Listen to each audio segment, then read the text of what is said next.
Beberapa waktu terakhir, Indonesia kembali menjadi sorotan di kancah dunia, terutama di bidang pendidikannya, yang dimana mengutip pemberitaan dari Radar Solo, data menunjukkan bahwa sekitar 82% siswa tidak mampu menguasai matematika dan 72% siswa tidak mampu memahami bacaan.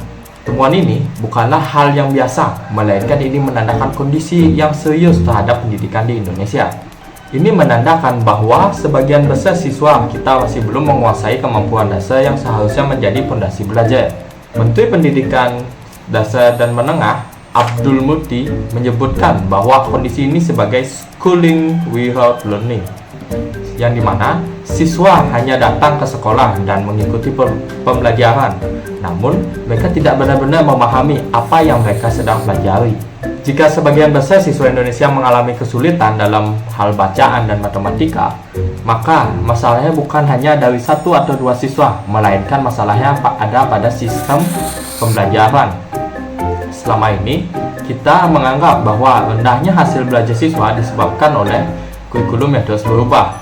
Padahal, akar masalah utamanya justru terletak pada bagaimana pembelajaran itu berlangsung di kelas. Di banyak sekolah, pembelajaran masih berfokus pada penyelesaian materi, menghafal rumus, dan mengejar nilai ujian.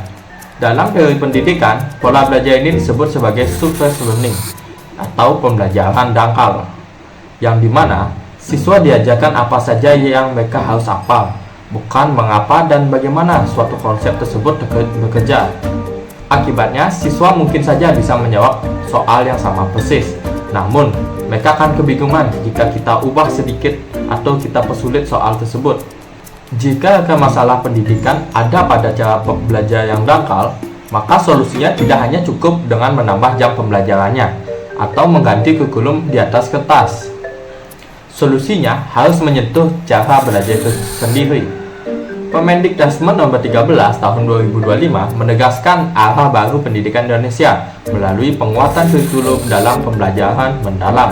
Artinya, tujuan utama pembelajaran tidak hanya sekedar menyelesaikan materi atau mengejar nilai, melainkan membangun pemahaman konsep dan cara berpikir siswa.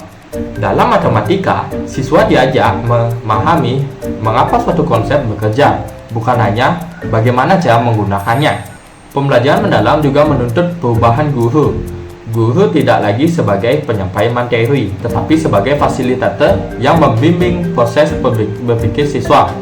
Dalam kelas yang baik, kesalahan tidak langsung dianggap sebagai sebuah kegagalan, melainkan merupakan bagian dari proses belajar. Teknologi juga memiliki peran penting, bukan hanya sebagai pengganti guru, tetapi sebagai alat untuk membantu eksplorasi konsep. Dengan teknologi, siswa bisa memvisualisasikan ide matematika, mencoba berbagai kemungkinan, dan memahami konsep secara lebih konkret.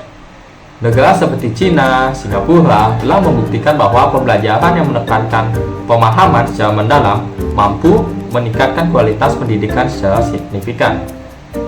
Jika pembelajaran mendalam benar-benar diterapkan secara serius, maka krisis literasi dan numerasi bukanlah hal yang tidak mungkin untuk diatasi. Melalui pembelajaran mendalam, kurikulum nasional memberikan arah baru dari hanya sekedar menyelesaikan materi menuju membangun cara berpikir, seperti pemahaman konsep, penalaran, dan kemampuan berpikir tingkat tinggi. Pendidikan masa depan tidak hanya ditentukan oleh seberapa banyak rumus yang dihafal, tetapi seberapa dalam siswa itu menalar dan memahami suatu konsep. Jika pembelajaran mendalam benar-benar diterapkan secara konsisten, maka matematika dan literasi tidak lagi menjadi sebuah masalah, melainkan menjadi sebuah fondasi untuk membangun generasi Indonesia yang lebih berpikir kritis, adaptif, dan siap menghadapi masa depan. Karena pendidikan yang bermakna ini adalah sebuah fondasi Indonesia yang berpikir kuat di masa depan.